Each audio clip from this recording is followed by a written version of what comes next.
Introduction. Que faut-il attendre de l'homme?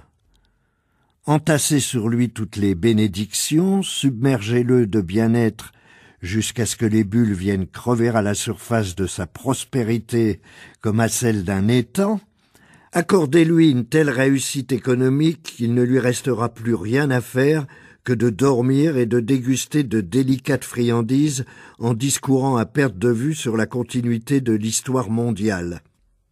Oui, faites tout cela, et par pure ingratitude, par pure méchanceté diabolique, il n'en finira pas moins par vous jouer un sale tour de sa façon. Il mettra son confort en péril et désirera posément pour lui-même quelque saleté délétère, quelque ordure coûteuse dans le seul but de pouvoir allier au bon sens solennel qu'il a généreusement reçu en partage un peu de la futilité, de l'élément fantasmatique qui fait partie intégrante de son être composite. Et pourtant, ce sont ces rêves fantasmatiques, cette dégradante stupidité, qu'il souhaite avant tout retenir. Ces mots sont de la plume de l'homme que Friedrich Nietzsche considérait comme le plus grand des psychologues, Fyodor Mikhailovitch Dostoïevski. Et pourtant, il se ramène à une banalité connue depuis des temps immémoriaux. L'homme n'est guère fait pour s'accommoder de la pure béatitude. Il est plus que temps de mettre au rencard les contes de bonnes femmes qui voudraient nous faire croire que la chance, le bonheur et la satisfaction sont tout ce qu'il convient de désirer dans l'existence. Il y a trop longtemps que l'on nous dit, et que nous croyons naïvement, que la poursuite du bonheur débouche sur le bonheur. Inutile de nous raconter des histoires. Que serions-nous et où en serions-nous sans notre malheur? J'espère que l'on me passera la vulgarité de l'expression, car elle est littéralement vraie, nous en avons salement besoin. Notre monde, bien près d'être submergé par le raz-de-marée des conseils prodigués par d'innombrables manuels et guides consacrés à la poursuite du bonheur, ne doit plus se voir refuser la bouée de sauvetage dont il a tant besoin. La connaissance des mécanismes et des processus produisant le malheur doit cesser d'être un secret jalousement gardé par la psychiatrie et la psychologie. Certes, le nombre de ceux qui paraissent naturellement dotés du talent de fabriquer leur enfer personnel peut passer pour relativement élevé, mais plus nombreux encore sont ceux qui, à cet égard, ont besoin d'aide et d'encouragement. C'est à eux que ce petit livre est dédié dans l'espoir qu'il guidera leurs premiers pas après les avoir initiés. Être malheureux est certes à la portée du premier venu, mais se rendre malheureux, faire soi-même son propre malheur, sont des techniques qu'il faut apprendre. À cet apprentissage-là, quelques coups du destin ne suffisent pas. Or, même dans les écrits des professionnels, c'est-à-dire des psychiatres et des psychologues, les renseignements utiles sont rares et le plus souvent fournis au hasard en dehors de toute intention de l'auteur. Le présent livre se propose d'offrir une introduction systématique aux mécanismes les plus fiables et les plus utiles à la recherche méthodique du malheur, recherche fondée sur des dizaines d'années d'expérience clinique. Malgré cette prétention, on aurait tort de voir dans ce qui suit une compilation complète et exhaustive, car il s'agit plutôt d'un ensemble d'instructions et de conseils qui permettront aux lecteurs les plus doués de mettre au point un style qui leur sera personnel.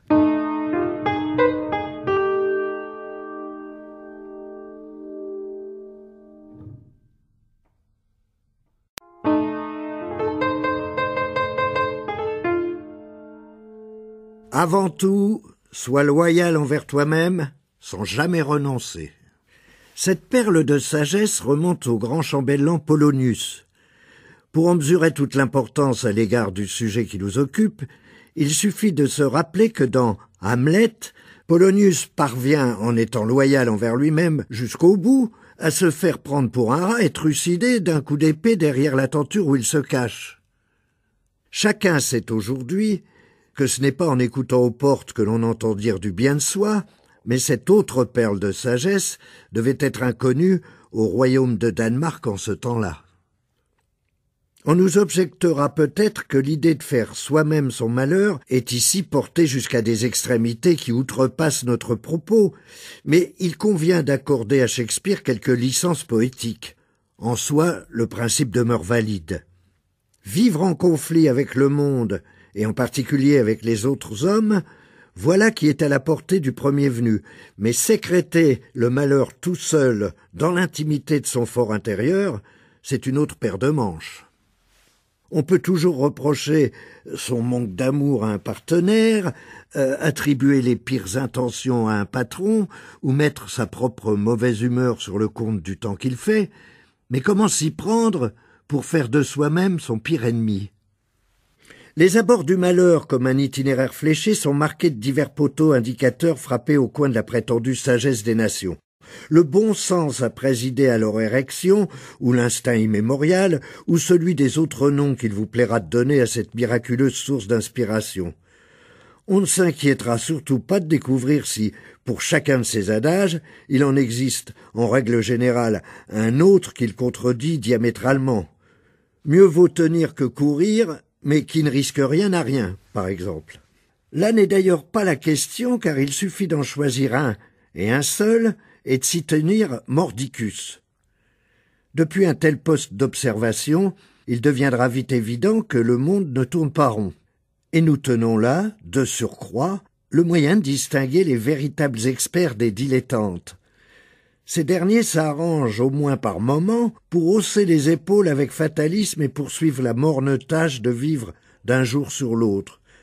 Mais celui qui demeure loyal envers lui-même refuse d'entrer dans d'aussi mesquins compromis.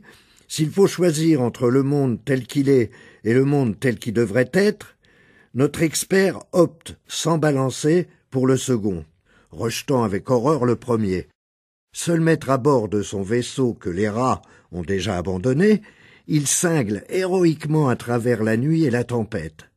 On ne peut que déplorer que son répertoire de vieux adages sagaces ne renferme point celui-ci déjà connu des Romains, « Ducunt fata volentem nolentem traunt ». Le destin guide celui qui l'accepte et traîne celui qui le refuse. Car pour refuser, notre spécialiste, il refuse. Chez lui, le refus le plus obstiné finit même par devenir une obsession qui englobe tout le reste. Dans son effort pour être loyal avec lui-même, il devient l'esprit qui toujours nie, car ne pas nier serait se trahir soi-même. Le simple fait qu'un tiers lui recommande quelque chose devient la raison même de le rejeter. Alors même que, en toute objectivité, son adoption serait à son avantage. Mais le vrai génie s'arrange pour aller plus loin encore avec une détermination héroïque. Il parvient même à rejeter ce qui lui apparaît à lui comme la meilleure décision. Autrement dit, il sait faire la sourde oreille à la voix de sa propre raison.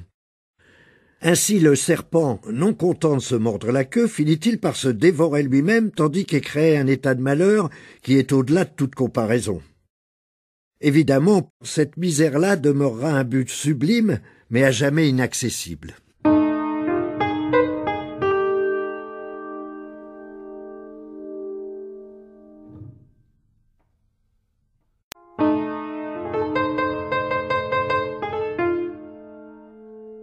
Quatre façons de jouer avec le passé. 1. La glorification du passé. Avec tant soit peu de talent, même le débutant saura s'arranger pour voir son passé à travers des lunettes roses qui ne laisseront visible que ce qu'il a de bel et bon. Seuls les incapables que dépasse ce simple truc conserveront du passé une vision terre-à-terre qui fait de l'adolescence, pour ne rien dire de l'enfance, une désagréable période nourrie de regrets et du passé et de craintes de l'avenir. Et jamais il ne leur arrivera de souhaiter le retour de ces années interminables. S'ils sont un peu plus doués, les candidats au malheur ne devraient éprouver aucune difficulté à voir leur jeunesse comme une espèce de paradis perdu et à en faire un réservoir inépuisable de larmoyante nostalgie. 2. Madame Lotte. Cette manière de vivre dans le passé présente un avantage annexe. Elle ne laisse guère de temps pour s'intéresser au présent. car c'est seulement en rivant son attention sur le passé qu'on est assuré d'échapper à ces changements de perspective involontaires et occasionnels qui risquent parfois de faire opérer des virages à 90 quand ce n'est pas à 180 degrés, permettant de découvrir que le présent ne renferme pas seulement de nouvelles possibilités de malheur, mais aussi de non-malheur, pour ne rien dire des possibilités absolument nouvelles. À cet égard, c'est donc avec admiration que nous nous tournons vers notre modèle biblique, la regrettée Madame Lot. Vous vous souvenez, Genèse 19, 17 et 26. Les anges disent à Lot et à sa petite famille de fuir s'ils veulent sauver leur vie, mais, ajoute-t-il, ne regarde pas en arrière et ne t'attarde pas non plus dans les plaines, gagne les montagnes si tu ne veux pas être réduit en poudre. Or, sa femme ne put s'empêcher de regarder en arrière. Elle fut muée en une statue de sel. 3. Le verre de bière fatal. Dans un de ses films, The Fatal Glass of Beer, W.C. Fields, pionnier du burlesque et de la comédie américaine, nous fait assister au déclin inexorable et terrifiant d'un jeune homme plein d'avenir qui ne sait résister à la tentation de boire son premier verre de bière. On ne saurait négliger cet index brandi et sa mise en garde morale, même s'il tremble un peu sous l'effet de l'éclat de rire réprimé, car c'est un fait, le geste est fugitif, le repentir interminable. Et quand je dis interminable, qu'on songe seulement à cette autre femme de la Bible, Ève, et cette petite bouchée de pomme. Jamais je n'aurais dû, mais désormais il est trop tard. Le remords m'étouffe, mais je n'y puis plus rien. C'était un péché, la première fois, cette fois fatale que je regretterai toute ma vie, mais je suis devenu la victime de mon propre péché. Et si nous étions absolument innocents de l'événement originel ? Si personne ne pouvait nous reprocher d'y avoir contribué, il ne fait aucun doute, dans ce cas, que je demeure une pure et innocente victime. Qu'on ose remettre alors en question mon statut de sacrifié, qu'on ose même me demander de remédier à mon malheur, ce qui fut infligé par Dieu, par le monde, le destin, la nature, les chromosomes et les hormones, la société, les parents, la police, les maîtres, les médecins, les patrons, et pire que tout par les amis, est si injuste et cause une telle douleur qu'insinuer seulement que je pourrais peut-être y faire quelque chose, c'est ajouter l'insulte à l'outrage. 4. La clé perdue ou il suffit d'insister. Sous un réverbère, un monsieur visiblement éméché scrute longuement le trottoir. Survient un policier qui s'enquiert de l'objet de ses recherches. « J'ai perdu ma clé », répond l'ivrogne. Et les deux hommes se mettent à chercher ensemble. Au bout de quelques minutes, le policier s'étonne. « Mais vous êtes bien sûr de l'avoir perdue ici, votre clé ?» D'où la réponse pleine de logique.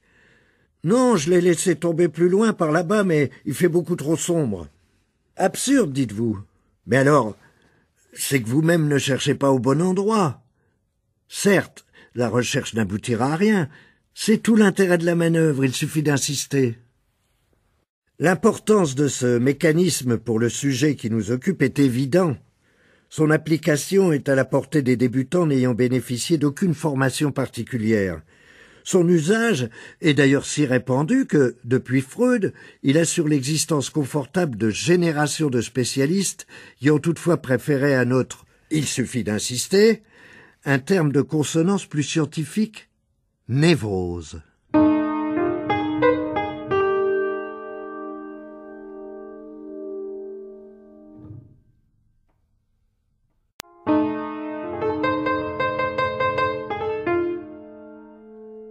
Russes et Américains. Mais qui, demandera-t-on sans doute, pourrait adopter un comportement aussi absurde que celui de l'homme à la clé perdue? Il sait parfaitement, et d'ailleurs il le dit aux policiers, que ce qu'il cherche ne se trouve pas là où il cherche. Certes, il est plus difficile de trouver dans l'obscurité du passé que dans la lumière du présent. Mais en dehors de cette vérité d'évidence, l'anecdote ne prouve rien. Et pourquoi croyez-vous que l'homme est présenté comme un ivrogne, hein? c'est que pour permettre la chute comique, il faut laisser entendre que notre homme n'est pas dans son assiette. Il se conduit comme s'il ignorait quelque chose qu'il sait. Mais examinons ce quelque chose de plus près. Margaret Mead est l'auteur de la devinette suivante. Quelle est la différence entre un Américain et un Russe? Pour quitter une réunion mondaine qui n'est pas de son goût et se faire pardonner, l'Américain, nous dit la distinguée anthropologue, fera semblant d'avoir la migraine. Le Russe, lui, devra avoir réellement mal à la tête. Ex oriente lux, voilà tout ce que nous trouvons à dire, plein d'envie, car tout le monde tombera d'accord que la solution russe est de loin la meilleure et la plus élégante. Certes, l'Américain, lui aussi arrive à ses fins, mais il sait qu'il ment. Le Russe reste en accord avec sa conscience. Sans savoir comment, il parvient à fabriquer une excuse valable dont il n'a pas besoin d'endosser la responsabilité. Cela n'est possible, pour ainsi dire, que parce que sa main droite ignore ce que fait sa main gauche. Dans ce domaine hyper spécialisé, il semble bien que chaque génération ait produit quelques maîtres qui lui sont propres. Mais il demeure bien souvent anonyme et ne bénéficie que trop rarement des projecteurs de la célébrité. De nos jours, par exemple, c'est avec admiration que nous avons pu prendre connaissance dans la presse des exploits de deux hommes dont nous allons tenter de décrire brièvement les talents. Le premier est un certain Bobby Joe Kesey, qui, selon une dépêche d'unité de presse, en date du 29 avril 1975, a été condamné à 20 ans de prison pour association de malfaiteurs dans le cadre de l'enlèvement et de l'assassinat d'un vice-consul des États-Unis au Mexique. Avant de s'entendre condamné, il a fait la déclaration suivante. « Je n'ai rien à ajouter, j'ai été impliqué dans une affaire dont je me rends compte qu'elle était répréhensible. » Du seul point de vue de la sémantique, la deuxième phrase est déjà impressionnante. « J'ai été impliqué » peut aussi bien désigner une participation de propos délibérés que le résultat d'un entraînement parfaitement inconscient. Dans les deux cas, le véritable génie réside dans l'utilisation du temps présent. Je me rends compte qui signifie manifestement qu'il sait aujourd'hui qu'il a fait quelque chose de très répréhensible. Autrement dit, au moment de commettre le crime, il ne s'était pas avisé que c'en était un. Nous apprendrons qu'en 1962, Kesey déserta, vola un avion et s'envola pour Cuba. De retour aux États-Unis, cette petite escapade lui valut 2 ans de prison, malgré son insistance à se présenter comme un agent de la CIA. Cette dernière nia toute participation dans l'aventure. En 1970, notre homme réapparaît parmi un groupe d'otages aux mains des guérilleros palestiniens à Amman. Puis en 1973, à la surprise générale, le voici au nombre des prisonniers de guerre libérés par les Nord-Vietnamiens. Les journaux, avec un certain sens de l'à-propos, le décrivent comme un soldat d'infortune. Quelle régularité, au contraire, dans le style de vie, certes moins aventureux, de Mike Merrin, qui, selon un article paru dans un journal du 28 juillet 1977, aurait été victime de 83 agressions au cours des 5 dernières années. Il n'a pas la moindre idée du pourquoi ni du comment d'une telle série noire, ce qui confère à son aventure quelque chose de vaguement somnambulique. Il n'est ni bijoutier, ni prêteur sur gage. Les agressions ont eu lieu de jour comme de nuit. Il a été attaqué par des adolescents, des hommes et des femmes. Piteuse, la police ne peut que balbutier une bien piètre explication. Mais il se trouve au mauvais endroit au mauvais moment.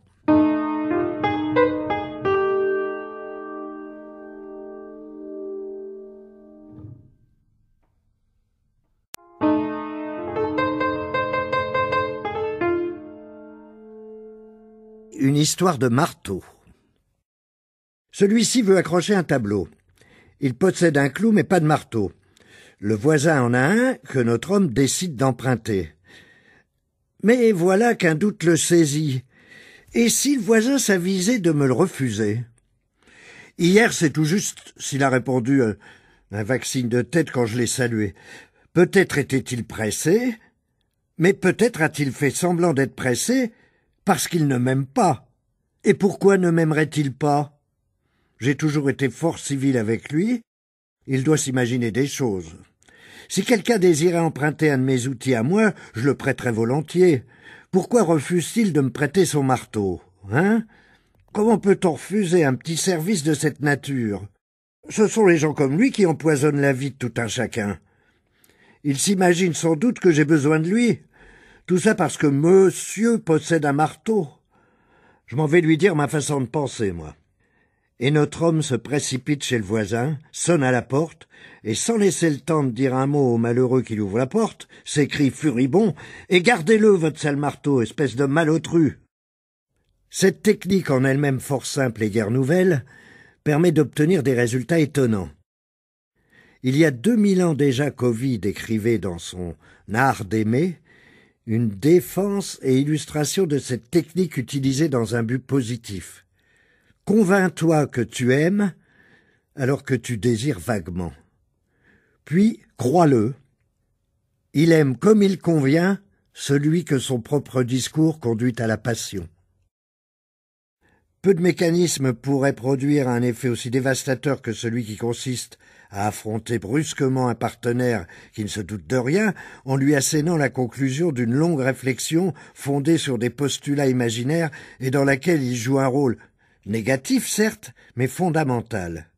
Effarement, colère, prétendue incompréhension, refus désespéré de toute culpabilité, autant de preuves concluantes du fait qu'on avait vu juste. On avait accordé sa confiance et ses faveurs à quelqu'un qui n'en était pas digne. Une fois encore, on s'est fait avoir, on s'est montré trop bon, une poire. Mais cette technique, comme toutes les autres, fait courir à celui qui l'utilise le risque de tomber sur plus fort que lui. Le sociologue Howard Higman, de l'Université du Colorado, a découvert, nous dit-on, une forme particulière de communication qu'il a baptisée « particulière non particulière ».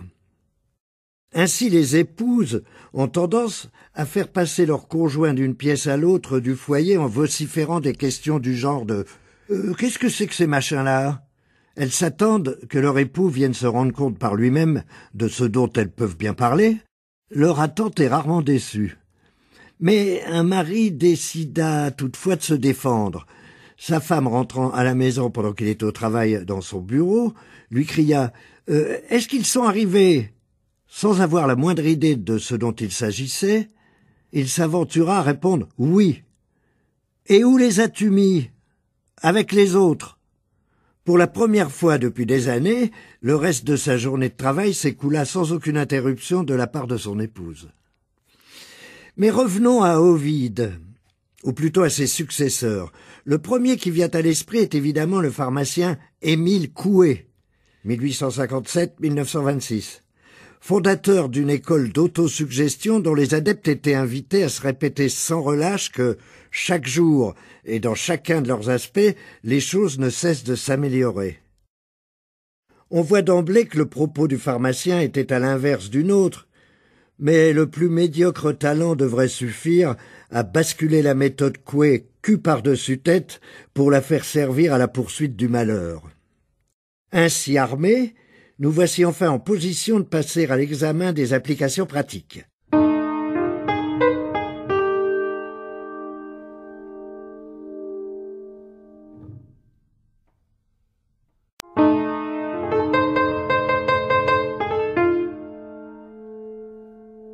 Une histoire de marteau.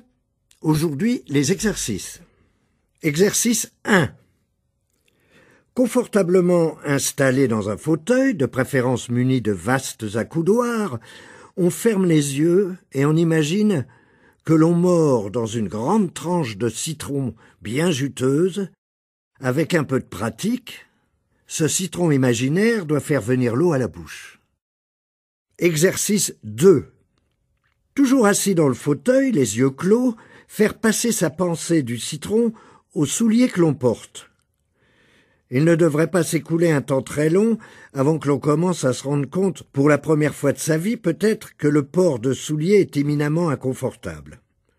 Même si l'on croyait jusqu'à cet instant posséder des souliers parfaits, on ne tarde pas à prendre conscience d'innombrables défauts désagréables, points de pression, friction, torsion des orteils, lacets trop serrés, chaleur, froid, et ainsi de suite. On répétera l'exercice jusqu'à ce que le port de souliers, de nécessité banale qu'il était jusqu'alors, se transforme en insupportable corvée. On achètera une paire de souliers neufs pour constater que, quelque soin qu'on ait apporté à les choisir de la bonne pointure, ils ne tardent pas à produire les mêmes désagréments que les précédents. Exercice 3. Toujours assis, regardez le ciel par la fenêtre. Avec un peu de chance, on verra bientôt apparaître dans son champ visuel une myriade de cercles minuscules semblables à des bulles. Si l'on garde le regard fixé droit devant soi, on constate que les bulles descendent lentement. Pour peu que l'on cligne des yeux, elles remontent précipitamment. On remarquera de surcroît que ces bulles semblent croître en nombre et en taille si l'on concentre sa pensée sur elles. Aurait-on contracté quelque affection oculaire sournoise? La vue souffrirait indiscutablement de l'envahissement progressif du champ visuel par ces bulles. On consulte alors un ophtalmologiste. Ce spécialiste s'efforcera d'expliquer qu'il s'agit d'un phénomène banal et inoffensif qui ne mérite pas d'inquiéter, ce sont des phosphènes. Tentez alors de se convaincre que le pauvre homme était au lit avec les oreillons quand cette maladie fut étudiée du temps de son passage en faculté, ou encore que, par pure bonté d'âme, ce spécialiste ne souhaite pas désespérer un patient en lui révélant brutalement le caractère incurable de sa maladie. On est désormais conscient des liens bizarres dignes d'éveiller les soupçons qui existent entre des événements d'apparence banale. Le moment est venu de noter les relations menaçantes qui tissent un réseau remarquable entre des faits qui échappent totalement au regard terne et routinier que la plupart des gens jettent sur le monde.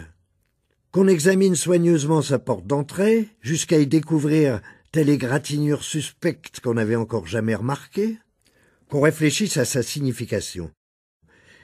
Est-ce la marque d'un voleur, le résultat d'une tentative de cambriolage avortée, un dommage infligé par quelque ennemi inconnu, un signe de reconnaissance, un symbole apposé là pour distinguer les lieux dans on ne sait quelle intention malveillante? Ici encore, on résistera à la tentation de hausser les épaules et d'oublier tout ça. Mais d'un autre côté, on se gardera d'aller au fond des choses, ce serait une erreur. Dès lors qu'on aura acquis la certitude qu'il se trame quelque chose de suspect, on s'en ouvrira à ses amis et aux membres de son entourage, y compris le facteur, si on l'estime nécessaire. Il n'est pas de meilleure méthode pour apprendre à connaître ses vrais amis et à les distinguer des loups déguisés en agneaux, qui font sans doute partie du complot. On ne se laissera évidemment pas surprendre par une telle attitude, car il va sans dire que toute personne désireuse de nous nuire en sous-main ne s'amusera pas à le reconnaître ouvertement. Bien au contraire, elle cherchera dans son hypocrisie à détourner l'attention de sa victime des soupçons que celle-ci avait pu former en les déclarant infondés et en multipliant les protestations d'amitié et de bonne volonté. De cette manière, on ne connaîtra pas seulement l'identité des différents comploteurs, mais on aura vite acquis la certitude qu'il y a bel et bien anguille sous roche. Sinon, pourquoi de soi-disant amis déploieraient-ils de tels efforts pour nous convaincre du contraire ?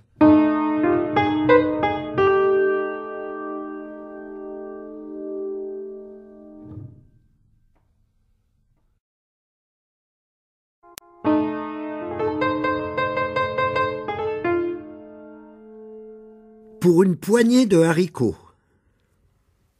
Sur son lit de mort, une jeune femme arrache à son mari la promesse de ne plus jamais aimer d'autres femmes. S'il manquait à sa parole, son fantôme reviendrait le persécuter sans fin. Au début de son veuvage, notre homme tient parole, mais les mois passent et il finit par faire la connaissance d'une femme dont il tombe amoureux. Peu après, un fantôme du sexe féminin commence de lui apparaître chaque nuit pour l'accuser d'avoir rompu son serment. Le spectre non seulement connaît tous les détails de ce qui se passe entre l'homme et sa bien-aimée, mais encore est au fait des pensées, des espoirs et des sentiments les plus secrets du malheureux. La situation devenant vite intolérable, l'homme s'en va consulter un maître zen et solliciter son aide. Or, ce maître n'est pas un enfant de cœur. Il sait, semble-t-il, qu'il serait inutile de chercher à convaincre cet homme de l'inexistence des fantômes. Inutile de lui dire que tout cela se passe dans sa propre tête, et ainsi de suite. Non, il y a mieux à faire. Quand le spectre reviendra, conseille-t-il, que l'homme loue son intelligence, puis saisissant une poignée de haricots, qu'il lui demande, puisqu'il semble tout savoir, s'il sait aussi le nombre exact de haricots qu'il tient dans sa main fermée. Si l'apparition était incapable de répondre à la question, notre homme saurait qu'elle n'était que le produit de son imagination, et ainsi il serait délivré. La nuit suivante, le fantôme apparaît comme à l'accoutumée, et l'homme entreprend aussitôt de le flatter. « Ah, c'est vrai, dit le spectre, je sais vraiment tout. Je sais même que tu es allé consulter ce maître zen. »« Ma foi, répond l'homme, puisque tu es si savante, dis-moi combien de haricots j'ai dans la main. » Le fantôme disparut et ne reparut plus jamais. Telle est la difficulté que j'avais déjà présente à l'esprit lorsque, décrivant les exercices, je mettais en garde contre l'épreuve de la réalité. Par conséquent, à supposer que le désespoir et l'insomnie finissent par vous pousser dans le cabinet d'un des équivalents modernes des maîtres zen, ayez soin d'en choisir un qui soit suffisamment prévenu contre la réalité et ses conséquences grisâtres. Allez voir un descendant de Madame Lotte. Que sa formation encourage à jouer avec vous le jeu numéro 2, avec le passé, c'est-à-dire à s'embarquer dans la quête pratiquement infinie des causes dans votre passé remontant jusqu'à la petite enfance et au-delà.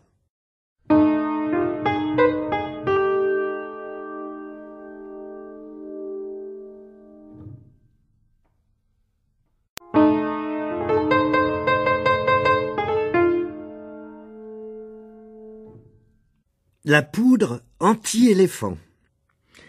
Le mécanisme fondamental de ce que nous appellerons la conduite d'évitement est tout entier contenu dans l'anecdote du vieux monsieur qui, dans le train entre Vannes et Angers, ouvrait la fenêtre toutes les 10 minutes pour jeter un peu d'une poudre mystérieuse qu'il tirait d'une sorte de tabatière d'ivoire. « Qu'est-ce que c'est que cette poudre ?» finit par s'enquérir un voyageur intrigué par ce manège. « C'est une poudre anti-éléphant de mon invention, » répondit le vieil homme. « Mais voyons, il n'y a pas d'éléphant entre Vannes et Angers. »« Et pardi, rétorque le vieillard, c'est que ma poudre est efficace. » La morale de cette histoire est que, en évitant une situation ou une difficulté que l'on redoute, on risque, tout en ayant l'air de choisir la solution la plus simple et la plus raisonnable, de perpétuer la situation ou la difficulté que l'on redoute. Ce double effet de la conduite d'évitement en fait l'une des plus éminemment utiles à notre propos. Pour bien le montrer, un autre exemple suffira. Supposons un cheval qui reçoit un choc électrique dans un de ses sabots par l'intermédiaire d'une plaque métallique dissimulée dans le plancher de son écurie. Si avant chaque choc, on fait retentir une sonnerie, l'animal semble établir assez rapidement un rapport causal entre la sonnerie et la sensation désagréable. Désormais, chaque fois que la sonnerie retentit, il lève le sabot, manifestement pour éviter le choc électrique. Une fois cette relation de cause à effet entre les deux événements bien établie, le choc électrique cesse d'être utile. La sonnerie seule suffit à provoquer le mouvement de la jambe pour soulever le sabot. Et qui plus est, chacune de ces conduites d'évitement paraît renforcer chez l'animal la conviction qu'en soulevant le sabot, il évite un choc désagréable. Ce que le cheval ignore, ce que sa conduite d'évitement l'empêche à tout jamais de savoir, c'est que le danger a cessé d'exister. Il n'est pas permis de douter qu'un grand nombre de nos activités les plus banalement quotidiennes recèlent un élément de danger. Quelle quantité de risque doit-on accepter d'encourir ? La raison et le bon sens nous soufflent de réduire cette quantité au minimum, voire à néant si c'est possible. Les plus audacieux d'entre nous considéreraient la boxe professionnelle ou le trapèze volant comme présentant trop de risques. La conduite automobile ? Qu'on songe au nombre de gens qui sont tués ou estropiés à vie dans des accidents de la circulation chaque jour. La marche à pied elle-même recèle des dangers qui ne tardent pas à se révéler sous le regard perspicace de la raison. Les voleurs à la tire, les fumées d'échappement, les immeubles qui s'effondrent soudain, les fusillades entre braqueurs de banques et policiers, les fragments incandescents de navires spatiaux russes ou américains qui rentrent dans l'atmosphère. La liste est longue et pourrait s'allonger à plaisir, et seul un imbécile inconscient ou un fou s'exposerait aveuglément à de tels risques. Il est incontestablement plus sûr de se calfeutrer chez soi. Mais la sécurité même du foyer est toute relative. Les escaliers, la gamme bien connue des périls de la cuisine et de la salle de bain, les sols glissants et les tapis qui gondolent, pour ne rien dire du gaz, de l'eau chaude ou de l'électricité. La seule conclusion raisonnable serait de garder le lit. Mais quelle protection le lit offrirait-il en cas de tremblement de terre? Et comment lutter contre les escarres? Un homme vraiment raisonnable évitera donc les couteaux bien aiguisés, ne touchera les poignées de porte et autres becs de canne qu'après avoir enfilé des gants, n'ira jamais au concert et s'y reprendra plusieurs fois pour bien se convaincre que sa porte est fermée à clé.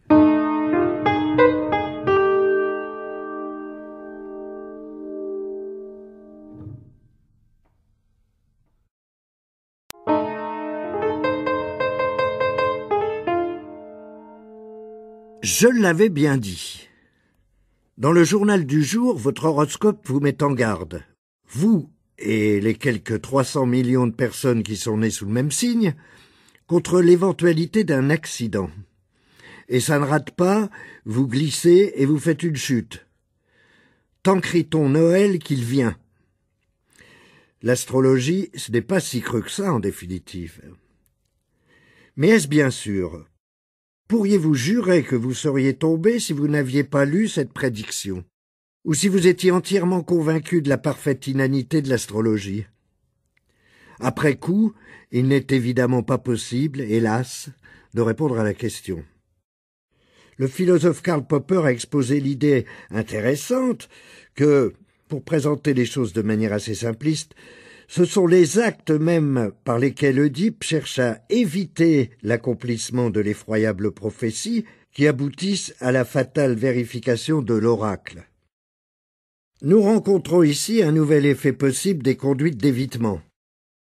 Dans certaines circonstances, elles peuvent amener à ce qu'elles avaient précisément pour but de prévenir et d'éviter. À quelles circonstances pensons-nous? D'abord, il faut qu'il y ait prédiction au sens le plus large de ce terme, c'est-à-dire attente, préoccupation, croyance, conviction, ou tout simplement soupçon que les choses vont suivre un certain cours plutôt que tout autre. L'attente ainsi créée ne doit en aucun cas être perçue comme celle d'une simple possibilité, mais bien plutôt comme l'annonce digne de foi d'un événement imminent exigeant une conduite d'évitement immédiate. Cette dernière supposition sera d'autant plus évidente qu'elle sera partagée par un grand nombre de gens, d'autant plus convaincante qu'elle contredira moins le sens commun, les règles sociales ou l'expérience passée. C'est ainsi qu'il suffit par exemple de parvenir à la conviction, qu'elle soit objectivement justifiée ou parfaitement absurde, que les gens chuchotent dans notre dos et se moquent de nous en secret. Sur la base de ces faits, le bon sens nous dictera désormais de nous méfier de ces gens. Et puisqu'ils déguisent leurs actes sous un voile de secret relativement mince, nous serons bien avisés d'être sur nos gardes et de les avoir à l'œil jusque dans leurs actions les plus infimes. Avec de telles données de départ, ce n'est plus qu'une question de temps. On finira forcément par les surprendre un jour en train de chuchoter, d'étouffer des petits rires et d'échanger des clins d'œil et des hochements de tête de conspirateurs. La prophétie se sera réalisée, on pourra triompher, amèrement, je l'avais bien dit. Est-ce notre propre comportement soupçonneux qui a, par son ridicule, induit celui de notre entourage, ou l'attitude de ce dernier qui a éveillé nos soupçons? Ces prédictions qui se vérifient d'elles-mêmes possèdent un pouvoir véritablement magique de créer une réalité et sont donc de toute première importance pour notre propos. Elles doivent prendre une place de choix dans la panoplie de tous ceux qui recherchent le malheur à titre individuel, mais aussi dans le cadre plus large de la société prise comme un tout. L'histoire montre par exemple que si les membres d'une quelconque minorité, sociale ou ethnique, se voient perpétuellement interdire l'accès à certaines formes d'activités honnêtes, agriculture, artisanat, etc., parce que la majorité les considère comme malhonnêtes, paresseux, avides et par-dessus tout différents, ils seront contraints d'assurer leur subsistance en devenant chiffonniers, prêteurs sur gage, contrebandiers, etc. S'ils se lancent dans ces activités, c'est évidemment parce qu'ils constituent le rebut de la société, qui a donc toutes les raisons de leur interdire les activités des braves gens. Plus un pays se sentira menacé par son voisin, plus il s'armera, convainquant ainsi le voisin de prendre des mesures défensives qui seront perçues comme autant de preuves supplémentaires de son humeur belliqueuse. La guerre, à laquelle tout le monde finit par s'attendre, n'est plus alors qu'une question de temps. La prédiction d'un événement a pour résultat de faire arriver ce qu'elle a prédit. Il faut et il suffit que nous nous convainquions, ou nous laissions convaincre par d'autres de l'imminence d'un événement que nous considérons comme parfaitement indépendant de notre volonté. Très semblable à Oedipe, nous parvenons alors, avec précision, au résultat que nous cherchions à éviter.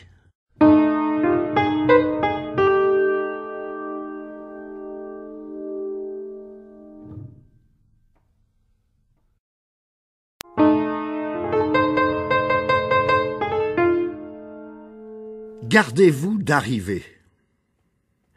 Mieux vaut voyager plein d'espoir qu'arriver au but, nous dit la sagesse japonaise. On considère en général qu'arriver, au sens littéral comme au sens métaphorique, est l'un des principaux critères de la réussite du pouvoir et de l'estime de soi. D'un coureur cycliste, on dira « il était à l'arrivée », d'un ambitieux sans scrupules, « c'est un arriviste », etc. Du même coup, échec et nonchalance sont considérés comme signes de bêtise, de paresse, d'irresponsabilité ou de lâcheté. Pourtant, la route du succès est pénible car elle requiert beaucoup d'efforts, et l'effort le plus intense risque encore de connaître l'échec. Qui voudrait se donner tant de mal pour rien? C'est pourquoi, plutôt que de s'engager dans une politique des petits pas, en direction d'un quelconque objectif raisonnable et accessible, il est fort utile de se fixer un but sublime.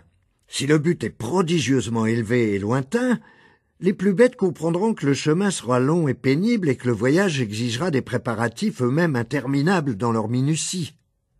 Mais ce n'est point là toute l'affaire, même quand le but est particulièrement sublime, le fait de l'atteindre recèle en soi un danger spécifique, à savoir le désenchantement qui résulte de la réussite. C'est un danger que, consciemment ou inconsciemment, l'amateur de malheur connaît bien. Tout porte à croire que le créateur de notre monde l'a organisé de manière que le but inaccessible paraisse infiniment plus désirable, romanesque et extatique que le but atteint. Ne nous y trompons pas, la lune de miel perd vite de sa douceur. Sitôt arrivés dans cette cité lointaine et exotique, nous nous faisons escroquer par un chauffeur de taxi. La réussite aux examens de fin d'études n'apporte guère que de nouvelles complications et responsabilités, et la prétendue sérénité de la vie du retraité est un morne ennui qui a déjà hâté plus d'une fin. « Bivesez !» s'écrieront les plus entreprenants d'entre nous. Quiconque est prêt à se contenter d'un idéal aussi tiède et anémié mérite de se retrouver les mains vides à la fin. Mais qu'en est-il de la passion qui se surpasse elle-même dans la culmination orgiastique? Qu'en est-il de la rage sacrée qui conduit à l'ivresse de la vengeance pour les outrages subis et à l'exaltation du retour à la justice universelle? En 1945, Orwell, correspondant de guerre, eut l'occasion de visiter un camp de prisonniers de guerre dans le sud de l'Allemagne. Un jeune juif viennois chargé des interrogatoires lui servit de guide. Ils pénétrèrent dans une division spéciale où n'étaient détenus que des hauts responsables de la SS. Le jeune homme décocha en passant un coup de son lourd godillot militaire sur le pied déjà grotesquement enflé d'un des prisonniers. L'homme avait occupé des fonctions équivalentes à celles d'un général dans l'organisation politique de la SS. Il serait absurde de reprocher à un juif autrichien ou allemand de vouloir se venger des nazis.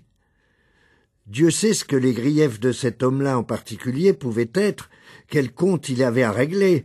Très vraisemblablement, sa famille entière avait été assassinée, et d'ailleurs, un coup de pied décoché en passant à un prisonnier est vraiment bien minuscule comparé aux atrocités du régime hitlérien.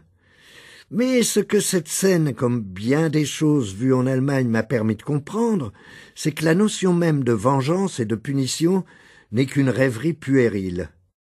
À proprement parler, la vengeance n'existe pas. La vengeance est un acte que l'on brûle de commettre alors que l'on est impuissant, et parce que l'on est impuissant. Dès que le sentiment d'impuissance disparaît, le désir de vengeance s'évapore avec lui.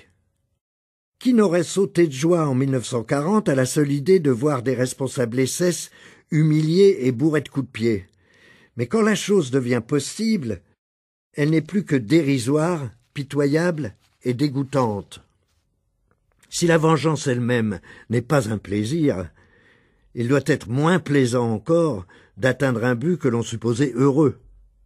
C'est pourquoi, je le répète, gardez-vous d'arriver. Et d'ailleurs, j'y pense, pourquoi Thomas More a-t-il baptisé sa lointaine île du bonheur Utopia, littéralement nulle part.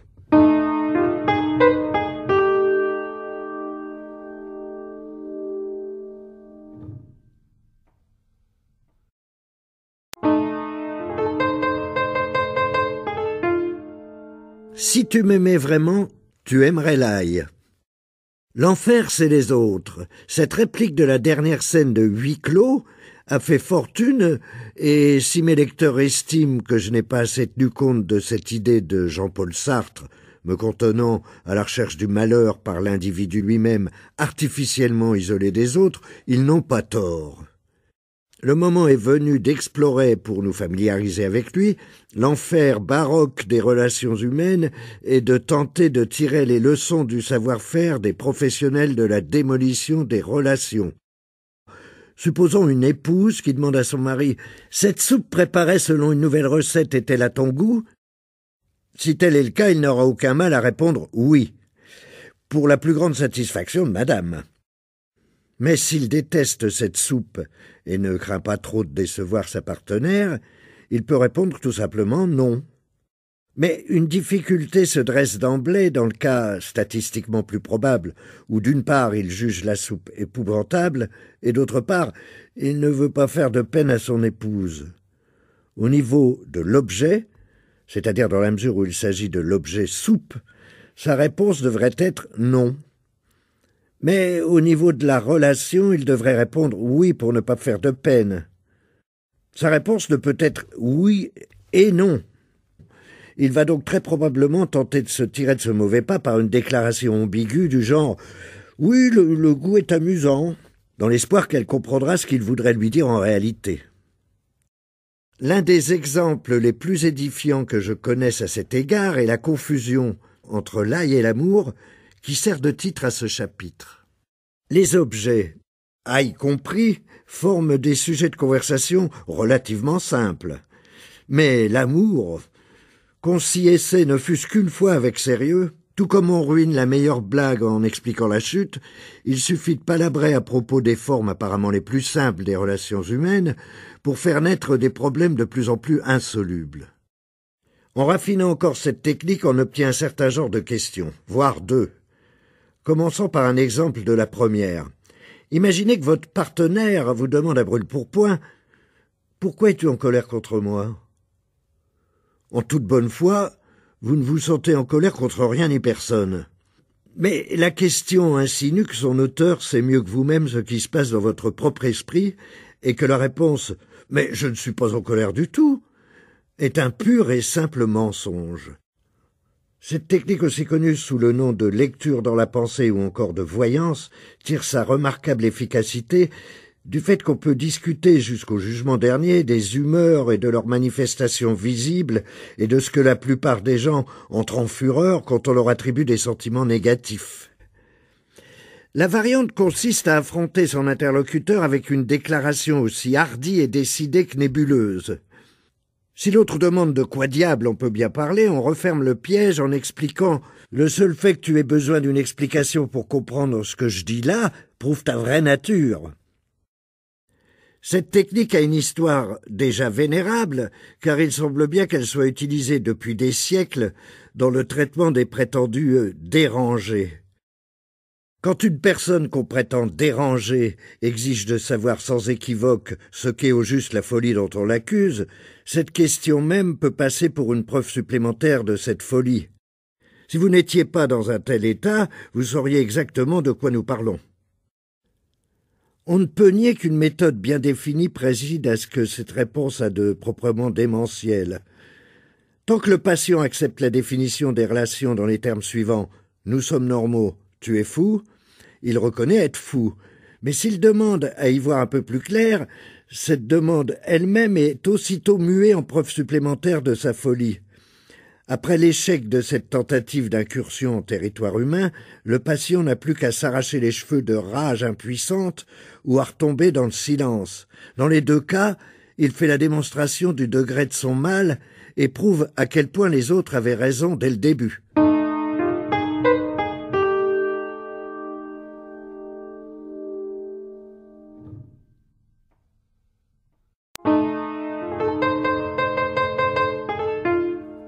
Si tu m'aimais vraiment, tu aimerais l'ail. Suite. Il existe une manière utile et efficace de compliquer sa relation avec autrui. Elle consiste à offrir à son vis-à-vis le choix entre deux possibilités. Offrez à votre fils 2 cravates différentes. La première fois qu'il en portera une, regardez-le avec amertume et dites « Je savais bien que tu n'aimerais pas l'autre ». Psychiatres et psychologues ne sont encore jamais parvenus à expliquer pourquoi nous faisons tous des victimes consentantes des alternatives illusoires, alors que nous trouvons beaucoup plus facile d'écarter les 2 possibilités, pour peu qu'elles ne nous soient plus offertes ensemble mais séparément. De cette donnée empirique, il faut apprendre à tirer le parti maximal si l'on désire vraiment infernaliser ses relations avec autrui. Voici 3 exercices simples pour les débutants. Exercice 1. Demandez un petit service à quelqu'un. Lui en demander un autre dès qu'il se met au travail sur le premier. Ne pouvant satisfaire les 2 requêtes que successivement, il est désarmé. S'il fait mine de poursuivre la première activité pour l'amener à son terme, se plaindre de ce qu'il semble ignorer la seconde requête. Et vice-versa. S'il fait mine de se mettre en colère, on pourra tristement lui reprocher ses sautes d'humeur des derniers jours. Exercice 2. Dire ou faire quelque chose que l'autre peut aussi bien interpréter comme un trait d'humour ou prendre au pied de la lettre. Selon l'attitude qu'il adopte, lui reprocher de ne pas prendre au sérieux un sujet important ou manquer de sens de l'humour. Exercice 3. Demandez à votre partenaire de lire les quelques pages qui précèdent sous prétexte qu'elles illustrent fort bien son attitude générale à votre égard. Si jamais il se dit d'accord, ce qui paraît bien peu probable, c'est qu'il avoue une fois pour toutes chercher sans cesse à vous manipuler. Mais si, comme il est infiniment plus probable, il nie farouchement, vous restez vainqueur. Car il vous suffit de vous exclamer que, ce faisant, il n'a fait qu'ajouter une manipulation à toutes celles qui l'avaient précédée. Vous vous expliquerez plus ou moins comme suit. Si je tolère en silence tes manipulations, tu en profites pour me manipuler plus encore. Si je te fais remarquer tes manipulations, comme je viens de tenter de le faire, tu me manipules une fois de plus en niant tes manipulations. Le partenaire en sera réduit à se demander sincèrement s'il n'est pas fou. Tout au moins sera-t-il pris d'une manière de vertige. Il s'agit donc d'une tactique qui, outre qu'elle permet à son utilisateur de faire sans cesse la preuve de son bon droit et de sa normalité, présente l'avantage d'assurer au couple le malheur maximal. On peut encore y ajouter la hiérarchisation de ses exigences avec nouvelle mise en question à chaque assurance reçue. Expliquons-nous. Pour ce faire, l'ouvrage de Ling « Est-ce que tu m'aimes ?» nous fournit nombre d'exemples magistraux. Dans la plupart, le mot-clé est « vraiment », comme dans l'échange suivant, qui n'est pas une citation directe, mais une paraphrase qui rend bien compte de la tonalité générale de ces conversations. « Tu m'aimes ?»« Oui. Vraiment ?»« Ah oui, vraiment. Vraiment, vraiment ?» Comme nous l'avons vu dans l'introduction, il est à tout le moins difficile, sinon impossible, de définir le bonheur et la satisfaction en termes positifs. Mais voilà qui ne devrait pas dissimuler les parangons de vertu de leur attribuer un caractère négatif. Comme le lecteur le sait probablement déjà, la devise officieuse du puritanisme est « fais ce que tu voudras, à condition de n'en tirer aucun plaisir ». Et il existe effectivement des gens qui jugent indécent de prendre plaisir à quoi que ce soit dans un monde tel que celui où nous vivons aujourd'hui. Et certes, il devient difficile de jouir, ne serait-ce que d'un verre d'eau, à l'instant où l'on sait qu'un demi-million de civils innocents sont en train de mourir de soif dans la moitié occidentale de Beyrouth. Mais à supposer même que le bonheur mondial soit pour demain, les pessimistes calvinistes auraient encore des raisons d'espérer. Ils pourraient toujours avoir recours à la recette de Laing en reprochant à leurs interlocuteurs innocemment heureux « Comment oses-tu t'amuser alors que le Christ est mort sur la croix pour ton salut ?» Tu crois qu'il s'amusait, lui ?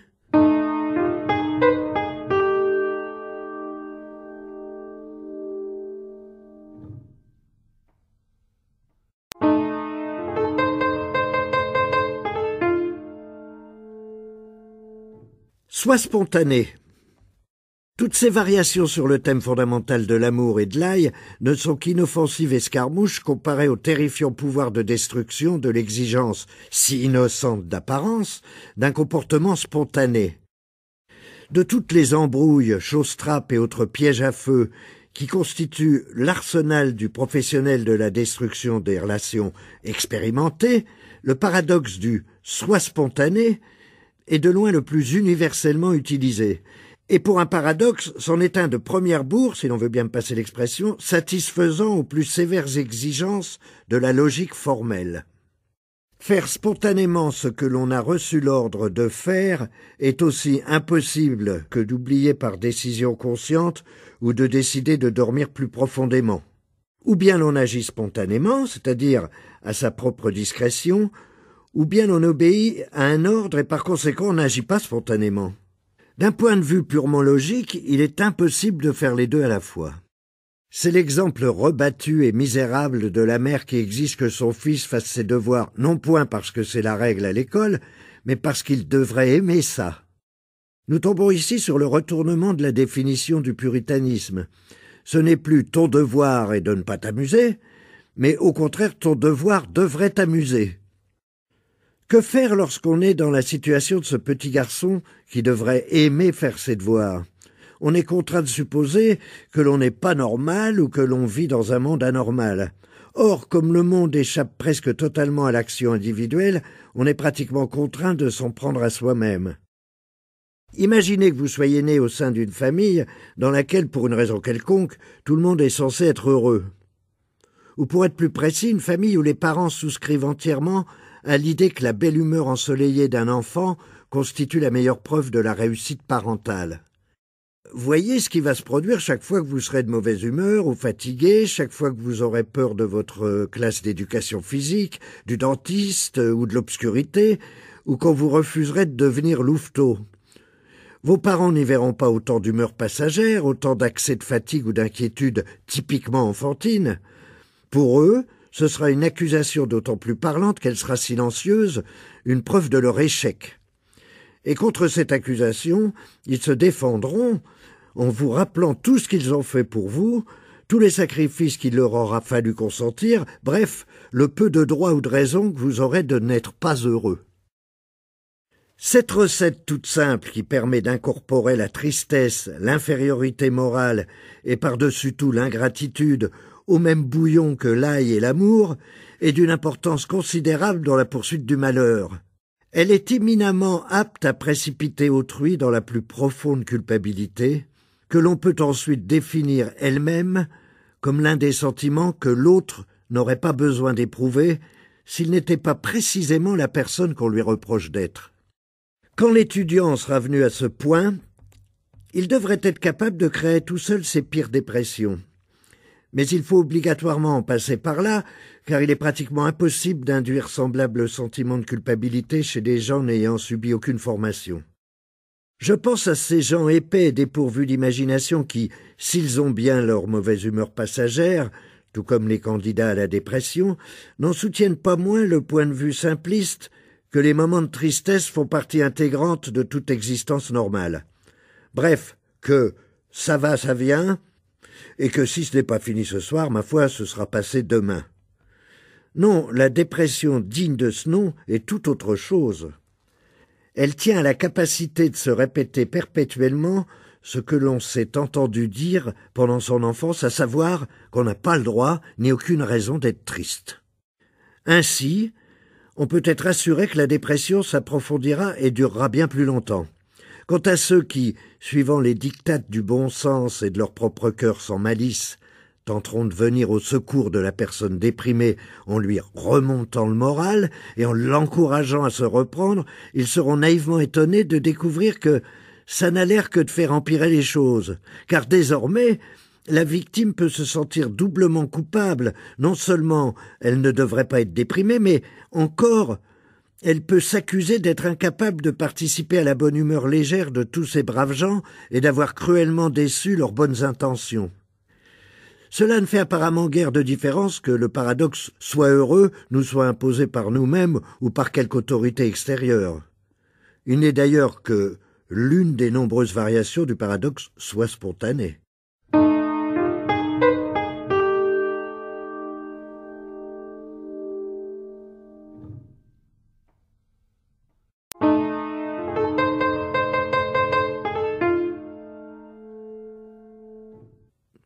Pourquoi m'aimerait-on ? Être aimé dans la meilleure des circonstances est quelque chose de bien mystérieux. Mais il ne sert à rien de chercher à s'enquérir, car les questions ne font que brouiller plus encore le sujet. Au mieux, l'autre est incapable de vous dire pourquoi. Au pire, ses raisons de vous aimer se révèlent des choses qu'il ne vous serait jamais venu à l'esprit de trouver aimables. Cet affreux grain de beauté sur votre épaule gauche ? Une fois encore, on se rend compte trop tard que le silence est d'or. Voici donc une nouvelle leçon utile pour la poursuite de notre sujet. Il ne faut jamais accepter, en toute simplicité et gratitude, ce que la vie peut nous offrir à travers l'affection d'un partenaire. Il faut supputer, se demander, plutôt que lui demander ce qu'il peut bien trouver en nous. Car il faut qu'il y ait un intérêt ou quelque raison égoïste qu'il n'est pas prêt de nous révéler. Prenons la phrase suivante d'une lettre de Rousseau à Madame Doudetot. « Si vous êtes à moi, je perds en vous possédant celle que j'honore. » Car ce que semble dire Rousseau est assez dur à avaler, je le concède, pour le consommateur moyen. Cette vision exaltée très 18e a encore cours de nos jours, plus particulièrement dans certains pays méditerranéens. L'homme, s'étant convaincu de l'impétuosité de sa flamme, ne cesse d'implorer et d'assaillir la dame de son choix. Mais si elle finit par accéder à la violence de ses demandes, il s'empresse de la mépriser, car jamais une femme convenable n'eût cédé. Il n'est pas surprenant que le même pays soit connu pour une règle, dont l'existence fait évidemment l'objet de dénégations officielles, qui dit à peu près « toutes les femmes sont des putains à l'exception de ma mère », qui était une sainte. Pour le débutant, ce que l'on a dit jusqu'ici devrait fournir un point de départ suffisant et lui permettre de ne pas s'en tenir définitivement au degré zéro du savoir-faire. Car il y a beaucoup à faire à partir d'une simple incrédulité quant à sa propre capacité à susciter l'amour des autres. Sur la force de cette conviction fondamentale, on peut discréditer, sans avoir l'air d'y toucher, tous ceux qui s'aventureraient à nous aimer. Car il y a évidemment quelque chose qui ne tourne pas rond chez les gens capables d'aimer une personne indigne d'être aimée. Un défaut de caractère comme le masochisme, la soumission névrotique à une mère castratrice, une fascination morbide pour les êtres inférieurs. Voilà quelques-unes des raisons qui peuvent s'offrir comme autant d'explications cliniques de l'amour mal placé, permettant du même coup de le juger inintéressant ou insupportable. Une certaine connaissance de la psychologie, ou du moins quelque expérience de ce que sont les clubs de rencontres, faciliterait énormément le choix d'un diagnostic approprié. Une fois arrêté ce choix d'un diagnostic, il révélera la fragilité minable de l'amant, de l'aimé et de l'amour lui-même. Qu'espérer de plus ? Mieux que tout autre à ma connaissance, c'est Ronald Lang qui a su magistralement décrire le schéma en question dans son livre « Nœud ». Je ne m'estime pas, je ne puis estimer quelqu'un qui m'estime, je ne puis estimer que quelqu'un qui ne m'estime pas. J'estime Jack parce qu'il ne m'estime pas. Je méprise Tom parce qu'il ne me méprise pas. Seule une personne méprisable peut estimer quelqu'un d'aussi méprisable que moi. Je ne puis aimer quelqu'un que je méprise. Du fait que j'aime Jack, je ne puis croire qu'il m'aime. Quelle preuve peut-il me donner? À première vue, tout cela peut sembler absurde, tant sont patentes les complications créées par cette vision de soi-même et de l'autre. Car comme l'a noté Shakespeare avec tant de sagacité dans un de ses sonnets, tout cela est bien connu du monde entier, mais nul ne sait comment éviter le ciel qui mène l'homme à cet enfer.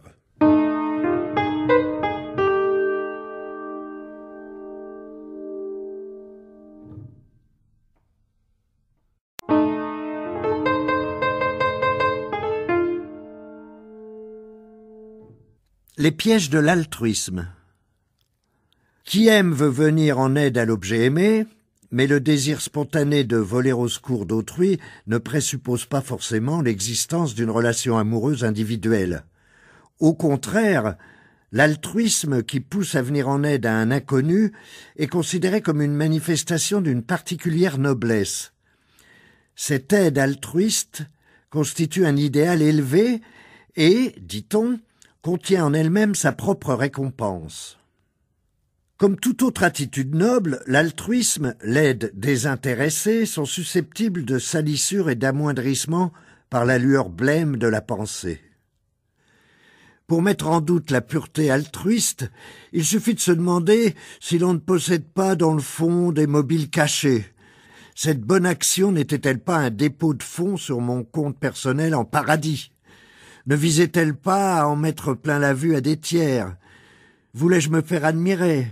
Contraindre quelqu'un à la gratitude envers moi, en faire, comme on dit si bien, m'en obliger? Ne cherchais-je pas, plus simplement, à atténuer quelques sentiments de culpabilité?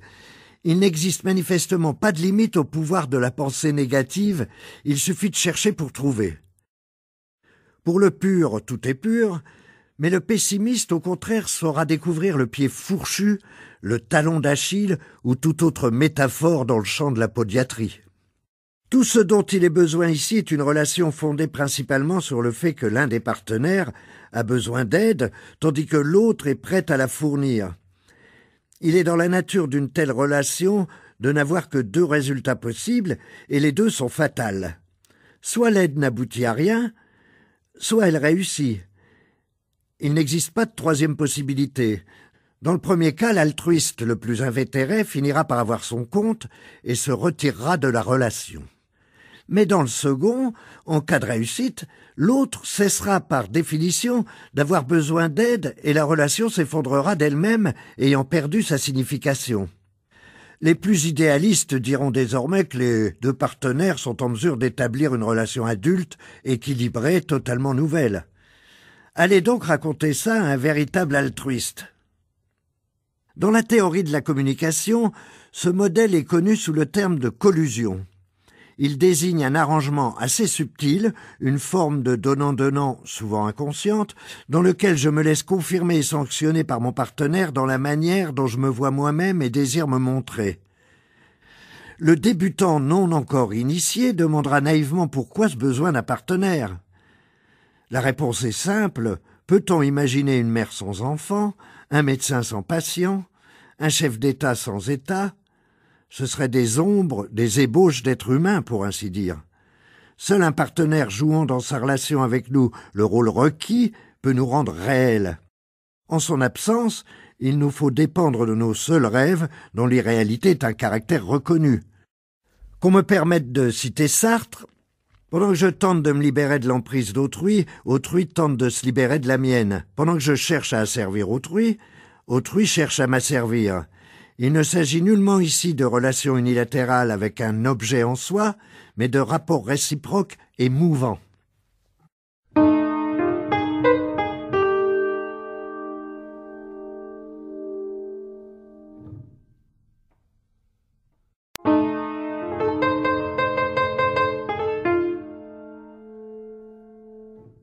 ces fous d'étrangers. Il n'entre pas dans mes intentions, ni d'ailleurs dans mes compétences, de contribuer par quelques paroles bien pesées au débat sur les causes des tensions pouvant exister entre les citoyens de certains pays et leurs minorités ethniques. C'est une question universelle. Mexicains, Vietnamiens ou Haïtiens aux États-Unis, Nord-Africains en France, Indo-Pakistanais en Afrique, Italiens en Suisse, Turcs en Allemagne de l'Ouest, pour ne rien dire des Arméniens, Kurdes, Druzes, etc. La liste pourrait s'allonger à plaisir. Non, il n'est pas difficile de se monter le bourrichon contre les étrangers. Tout le monde connaît, ne fût-ce que par ouï-dire, ce parangon de virilité qu'on appelle Latin Lover. Fondamentalement, c'est un personnage aimable et inoffensif, dont le rôle social s'insère parfaitement dans le contexte plus large des cultures latino-américaines, qui demeure aujourd'hui encore assez strict.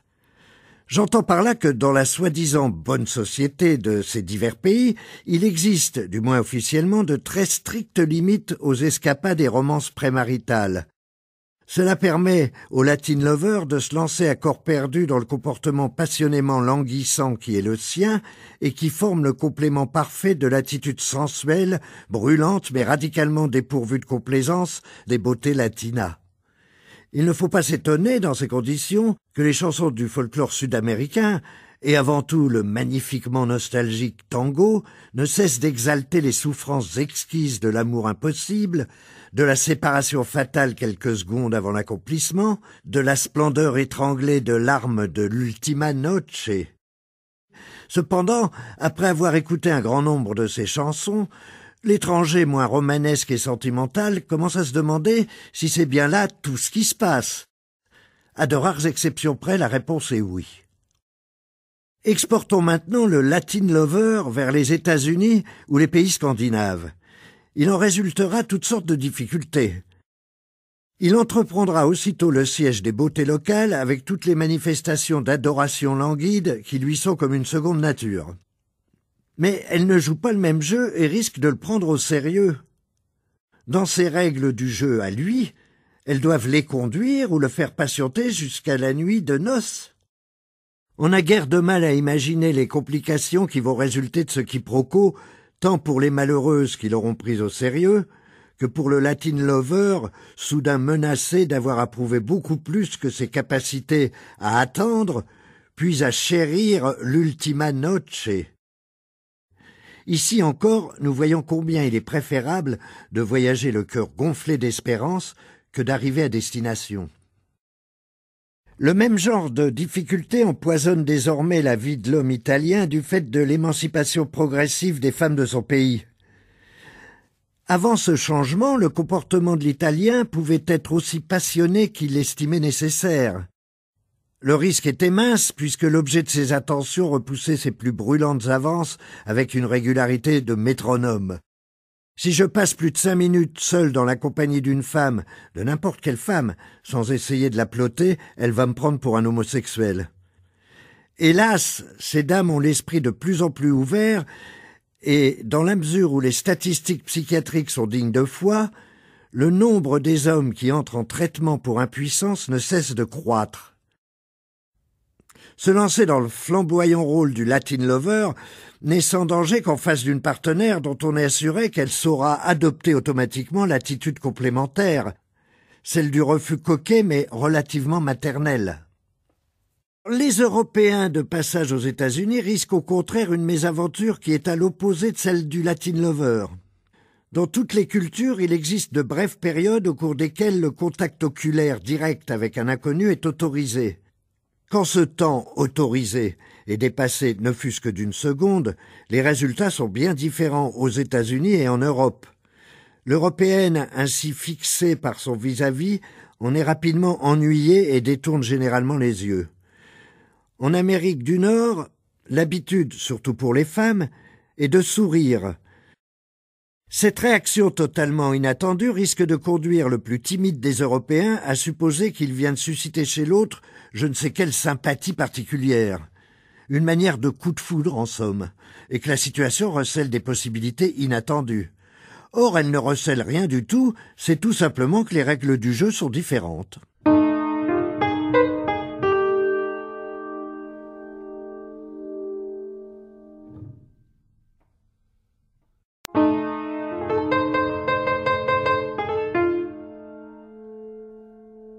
La vie est un jeu.